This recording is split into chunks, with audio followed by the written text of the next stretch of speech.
ഈ കാലങ്ങളായിട്ടുള്ള ക്ഷേത്രാചാരങ്ങൾ എന്തിനു മാറ്റണം എന്ന് NSSനെ പോലെ ശക്തമായിട്ടുള്ള ഒരു സമുദായ സംഘടന ചോദിക്കുന്ന ഒരു സാഹചര്യം കേരളത്തിലുണ്ട്. വാസ്തവത്തിൽ NSSൻ്റെ സ്ഥാപകനായ ശ്രീ മന്നത്ത് പത്മനാഭൻ്റെ ചിന്തകൾക്ക് വിരുദ്ധമാണ് ഇപ്പോഴത്തെ ഇവരുടെ നിലപാട്.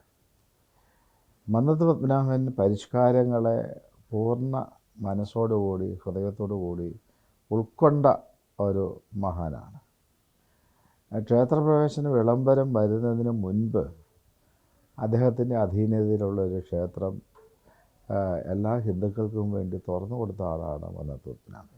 ക്രൈസ്തവ സഭകളുടെ അധ്യക്ഷന്മാരോ അല്ലെങ്കിൽ ഇസ്ലാം സമുദായ അധ്യക്ഷന്മാരോ ഒന്നും പറയാത്ത തരത്തിലുള്ള ഒരു പരിഷ്കാരം വേണമെന്ന് താങ്കൾ പറഞ്ഞു. അതിനെ പിന്തുണച്ചുകൊണ്ട് മുഖ്യമന്ത്രി പറഞ്ഞു. ആ തരത്തിലുള്ള ഒരു വിമർശനം ജി സുകുമാരൻ നായരുടെ ഭാഗത്തു നിന്ന് ഈ അയാൾ പരാമർശത്തിലേക്കൊക്കെ പോയത് അതുകൊണ്ടായിരിക്കും. അത് വാസ്തവത്തിൽ സുകുമാരൻ നായരുടെ സംസ്കാരത്തിൻ്റെ കുറവാണ്.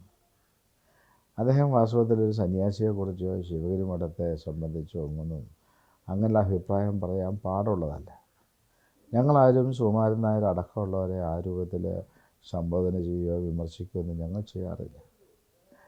ഷർട്ട് ഇട്ട് പ്രവേശനം നൽകണം എന്ന് പറയുന്നത് നാടിൻ്റെ സമഗ്രമായൊരു വളർച്ചയുടെ ഒരു പരിഷ്കാരത്തിൻ്റെ ഭാഗമാണ്.